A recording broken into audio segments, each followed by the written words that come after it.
So I do recall when I did my special Pro Cut sunflower mix, you was pretty doubtful of my strategy there and didn't think it was going to work very well, but it has worked pretty nicely. I got a beautiful, in fact, I need to do a video on it. I got just a beautiful array of all these different colors here, and I kind of wanted to show everybody which is which. If you want to hold one, I'll hold a couple.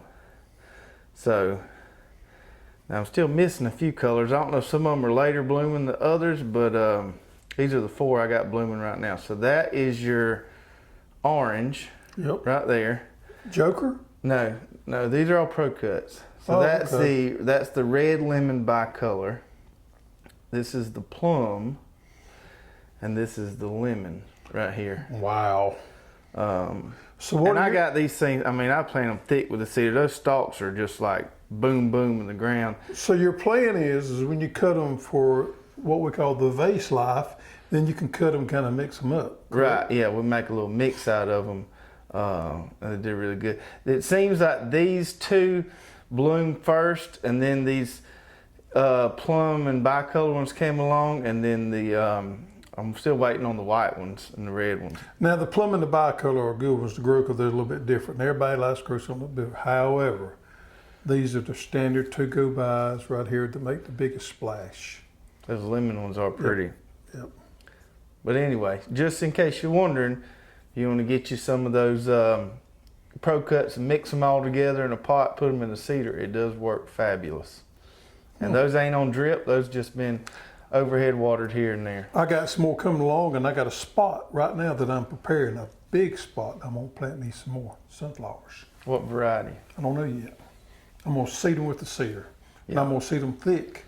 Thick? I don't think you can get them too thick. I'm going to seed them thick. I think that's the way to go. Earlier on, I transplanted some. They worked fine. I do think the trick there is put them in with the cedar. It's easier. Yep.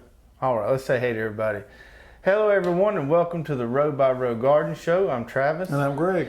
We've got a great show planned for you tonight. We're going to do a little indeterminate tomato taste testing later on. We're going to blindfold the old man here and see what he thinks about all these different indeterminate varieties we grew. But before we get into that, we were just talking about the sunflowers here, and one more thing to mention, there's still plenty of time to plant those. Oh yeah, yeah. You know, anytime during the summer is great. And you know, it's fairly low maintenance. What I'm going to do is I'm going to put out a fertilizer. I'm going to spread a fertilizer out, I think, at pre-plant, and I'm going to plant them, and I may side dress them one time. It didn't take a lot of fertility either.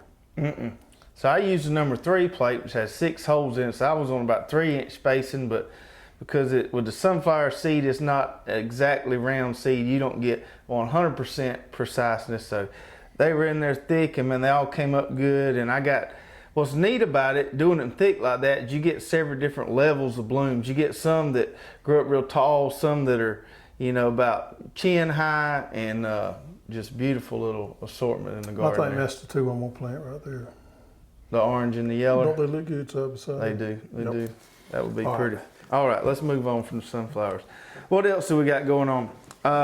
Zinnias. Zinnias is blooming like crazy in the garden out there. Yeah, zinnias are coming along good, enjoying this heat. Getting a few little showers here and there, so they're enjoying that. My sun hemp is looking good. It's almost about, get close to titty high. It's between waist and there.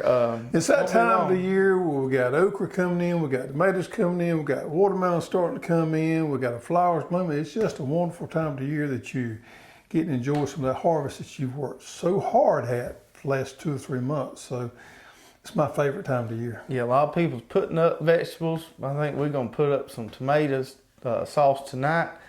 Speaking of stuff coming in, check out this puppy right here. Now, something did nibble on the bottom of it right here, but it will be all right.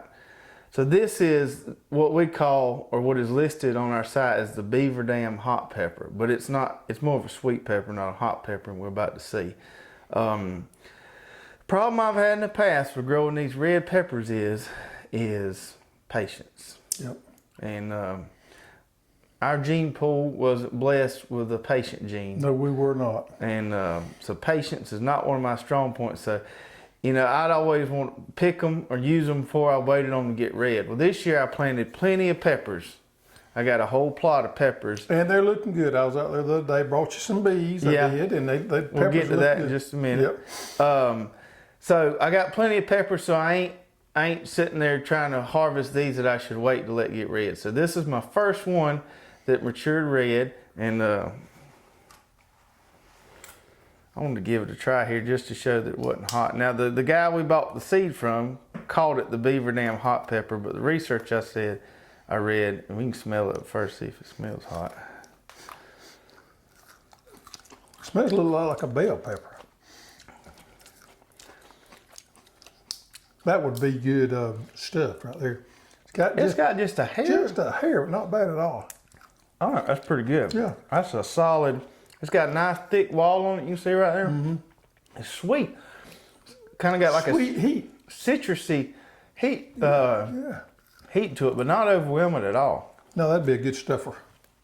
So that's a good one. And these things are absolutely loaded. I mean, I almost feel like I need to pull some off just to relieve the plant a little bit. It lingers just a little bit, Luke. It lingers. It ain't bad though. It's probably, we'll probably leave the name Beaver Dam hot pepper, but it's not. I think it should probably be classified in the hot pepper category though. It's not going to burn you up. No. You put some cream cheese in there and a little bacon around. Yeah. You'll be just fine. Just a little bit hotter than poblano. Probably, yeah, right there in that Poblano Anaheim range, somewhere in there. What else? So our Hortonova trellis that we talked about last week has been flying off the shelves, and we're working on restocking. We got sold out there over the weekend. Pretty quick. We're working on. We ordered a bunch more. We're going to get it in and have it up in a few days. And we're also adding in the 5-foot tall version, we're adding a 328-foot long one, like I showed you last week. So you can take that, and that'll last you a while. You can just cut it whatever row length you have. So we're working on getting. If you've been looking for the longer lengths of that on the site. We should have them back sometime next week, but it's been a hot item. Yeah, we're out of the 100-foot rolls as we speak, so we should have them back soon. Should have them back soon. So good stuff, and I got cucumbers about a foot and a half tall growing on mine. We got a video coming out probably next week on those, and I will tell you, and I ain't really figured out why, on the Hortonova, you don't have to train them as much as you do on the cattle panel. And I don't know if because mine's pulled pretty tight, but there's a little bit of slack in there, and I don't know if they can grab hold to it easier, but at my consultant farm, we've got some on a raised bed, and earlier in the year, we used a cattle panel out in the in-ground garden. We had to train those cucumbers a good bit. These on that, man, they just shooting right up. So I thought that was interesting. How's your pumpkins looking? Pumpkins are looking really good. Man, Cherokee Tans, we did a video on them the other day. I could not believe how them things have grown. They have filled in my high tunnel area, which is probably 30 by 50 or something like that. 18 plants, completely got it covered, and they're blooming, put on fruit.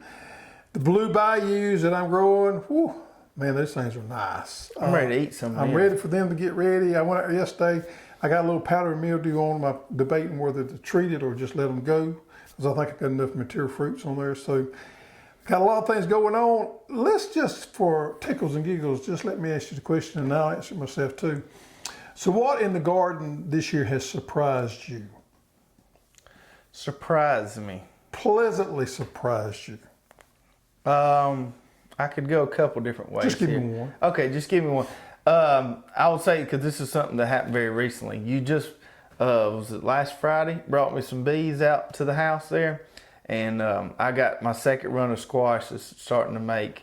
And I was envious of your first crop of squash, and I figured out the secret now. It's the bees. I've been extremely pleasantly surprised at how much more squash and zucchini production I'm getting with the bees right there by the garden as compared to not. And I had a lot of flowers planted.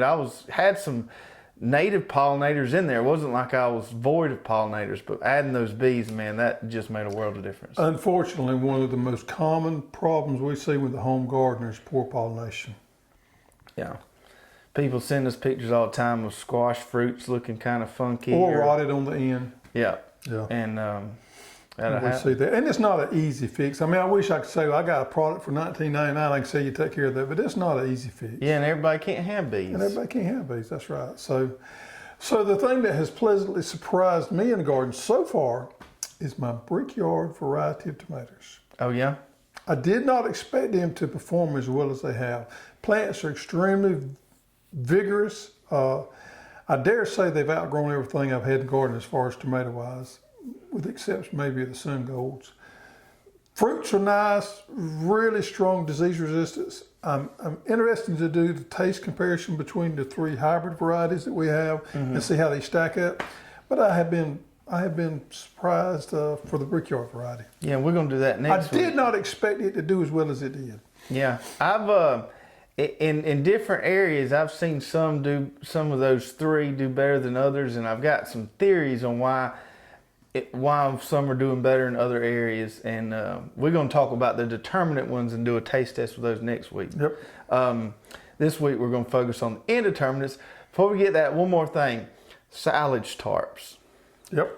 So we're working on, and we're almost there, starting to carry silage tarps. We've talked about it in the past. It's something we're starting to try. You've even got one out in your garden right now. It's a great companion to the cover crop system, where you can just mow the cover crop, put the tarp on it. We're going to be offering a 40 by 50 silage tarp because simply that's the biggest size we can ship.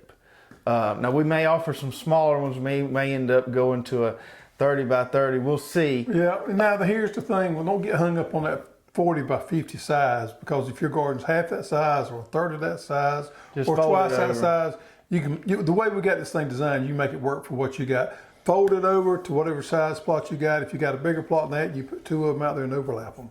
So it will work with any size garden plot you got. And we got a kit. We're actually doing this thing right. We're going to actually have a little kit that comes out with detailed instructions in there showing you how to do it, and maybe another product or 2 in there that's going to help you be more successful with that silage tarp. So you're not just buying a silage tarp. Right. This is going to be kind of a program here.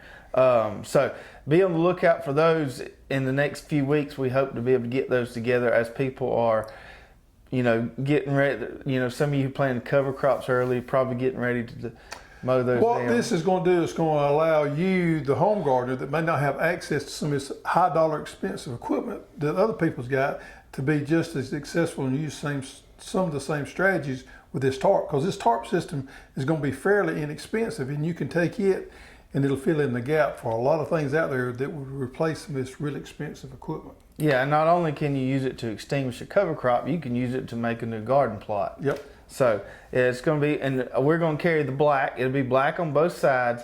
It'll be a 6 mil, nice thickness, Yep. 40 by 50. So that's coming down the pipeline, so be on the lookout for that. All right, tonight we're going to talk about these indeterminate tomatoes. So we grew several different varieties that we carry. We got the Mortgage Lifter, we got the Sun Gold, we got the Amish Paste, the Jubilee, and the Cherokee Purple. And we're going to do a blind taste test. So we're going to go ahead, put your blindfold on there. And you're going to tell us what you think about these, kind of describe the acidity, what you think. And also... I put my hat back on. Sure. Also, we want you to rate these. Can you see anything? I can't see. I can't sorry. see nothing. That was real close. That was real close. So rate these on a 1 to 5 scale. You can use decimals. And we're going to go through each one and kind of see what you think about it. And I've got the, so I'll show everybody what I'm working with here. So I've got them all on this plate here on little toothpicks. And we're just going to go in a random order here. And I've got the variety written on the bottom of each plate so I can show you what he's actually tested. So let's start off with the first one, and I'm going to try one as well.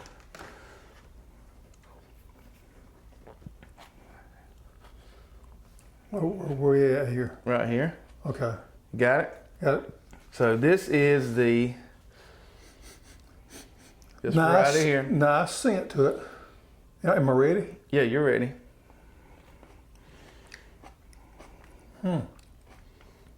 Good firm texture. Low acidity. A real meaty tomato. I'm gonna give that a 3.8. 3.8. A 3.8. Okay. You don't want to set the bar too high because if you have one coming along that's Oh, better. well, I know that was a good tomato. Yeah. And by the way, there's no seasonings on any of these. No, Correct? no Okay. season, no salt and pepper, nothing. Okay, so that was that one. We got a 3.8 for that one. Okay, and then here's our second one. We'll try. I don't know what to do with my hands. Just hold on. I feel like I got some dripping on my chin there. You might. Okay, put your hand up. All right, so this one is, it's right here. That one's got less scent to it. Less.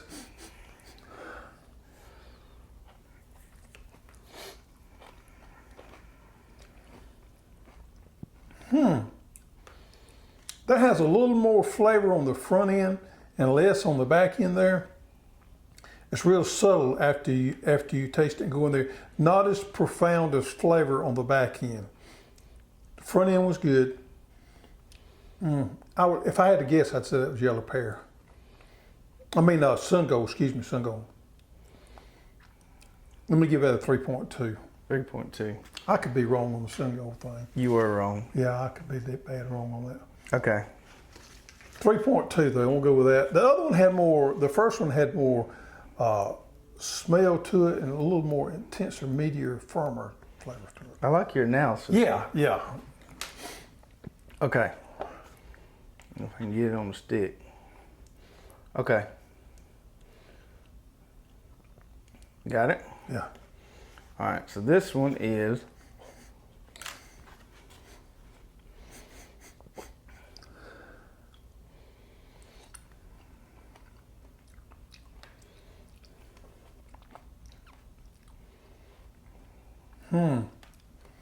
That had less flavor than the first two to me.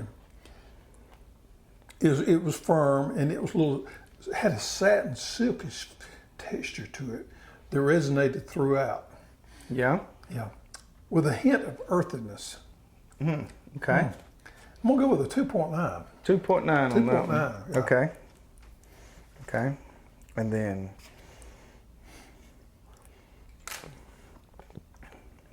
hold your hand out there.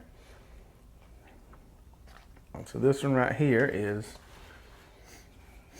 y'all can read that. I smell it good first. That ain't getting this. I ain't gonna get anything off the smell on that one. That's intense. That is intense right there. Wow. Yep. Flavor wise, that is it. That's got a good, when you bite into it, you got flavor just pow, wow. Pow. Jumps in there, pow, wow, jumps in there. It finishes good. We're going 4.5 on that one. 4.5. 4.5. Wow. That was good right there. Wow, That hit me and that went tomato. That's pretty good. That's pretty good. Okay. We got two more. Yeah. Okay. Hold this one right here. So this is this one. Good smell. I'm not getting much off that. Yeah.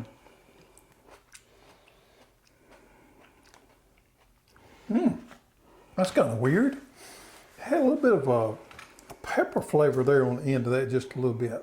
Oh yeah. That had a different flavor, a complete flavor, a different flavor profile on the back end of that. I'm gonna go with a 4.1 on that, but just because it was unique the way it went through. It didn't have quite the pop the one before did, but it did have a way different flavor profile than I'm used to there. Okay, and then we got one more left here. This is the last one. Yeah, this is the last one here. And hold on just a second. All right, be careful of this one because it's not all the way on the stick there. See, I don't know where I'm at here. That's the problem. Ooh, something don't smell right there. Uh-oh, I feel like I'm in trouble.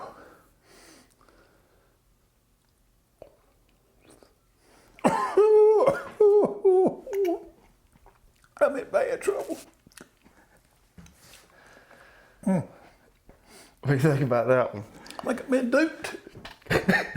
I was worried this was going to happen. We should have had this conversation ahead of time.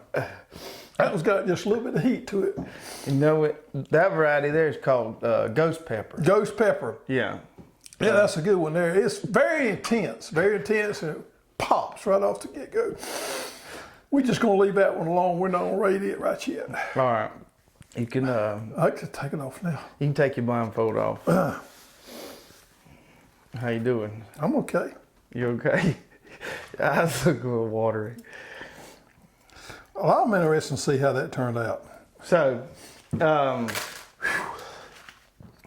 your let me get them back out here. I didn't write the numbers down, but I can kind of remember them. So your top one that you liked the most was the Sun Gold. Yeah. And I kind of agree. That one's it packs the most punch. It's got some way more flavor in there. Yeah. So the Sun Gold is probably the most flavorful, but they're small. They're cherry tomatoes. You ain't gonna really put those up, but they are. I don't know. I couldn't eat that on a sandwich. Yeah.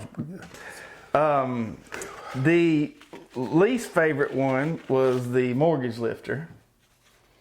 Yeah, I expected that.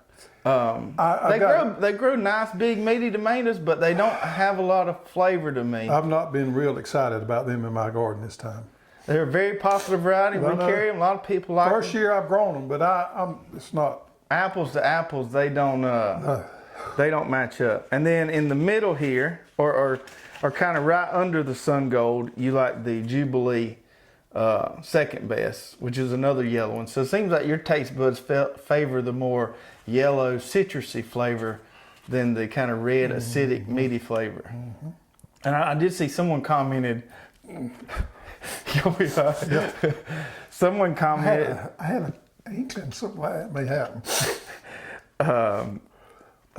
Someone commented that these yellow varieties are good for folks that have acid reflux and heartburn issues, because that won't give it to them as much as the other ones will. And then kind of in the middle, you had your Cherokee Purple and your Amish Pace. I think you were kind of close on those there. But the Sun Gold and the Jubilee, which I would kind of agree with, have been two of my favorites so far. Yeah, there's a lot of difference in that Sun Gold and these other varieties as far as the taste, flavor, their profile. I made me a BLT with one of them Jubilees the other night. Yep. That was fine stuff. All right. So, hope everybody enjoyed that. And then next week, we're going to do the no tricks next week. We got that out of the way. Next week, we're going to do a determinate taste test and talk a little bit more about how we've compared these three hybrid disease-resistant varieties. All right. Let's get into some questions. All right. Can you read the first one? Let me get the first one here. Okay. Chicken Ranch Music says, what's the difference in bean varieties? You talk about pole beans and different varieties, but can you explain in more detail? Okay, so, you still on fire? Let me read that again. What's the difference in bean varieties? You talk about pole beans and different varieties, but can you explain in more detail?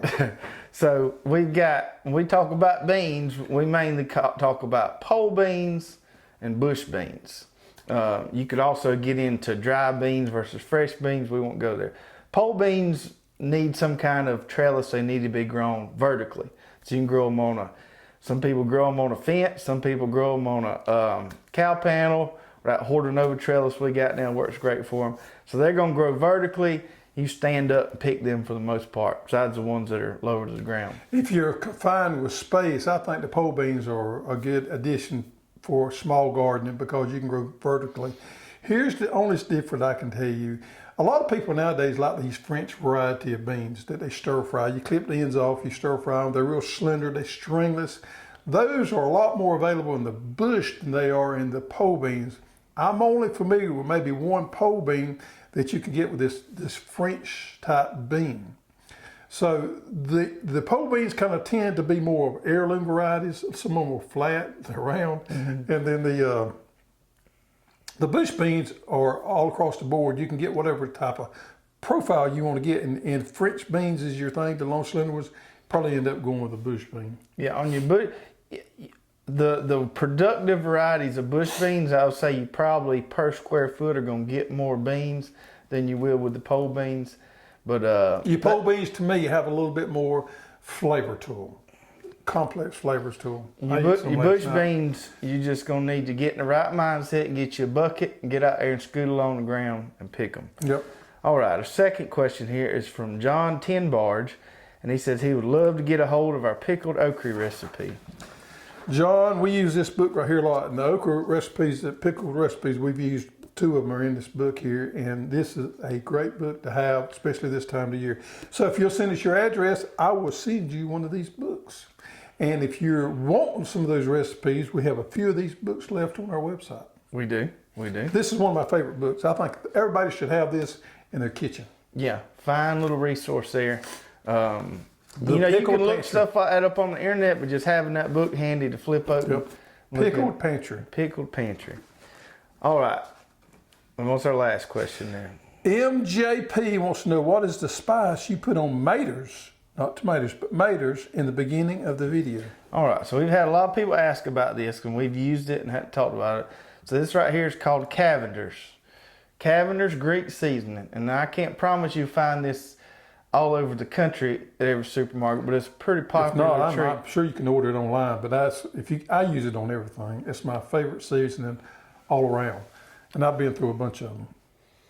It's good on vegetables. Just got a nice little kind of herb mixture to it. Let's see what's in it. Salt, black pepper, garlic, onion powder, parsley, and 5 other spices. That's where they get you, those 5 other spices that you don't know about. Yep. So check you out to some Cavender's. Good stuff on tomatoes. All right. Well, that's going to do it for us tonight. Woo, yep. And you probably need to go get a drink of water. Glass of milk. All right. Well, we will see you guys next week. Take care.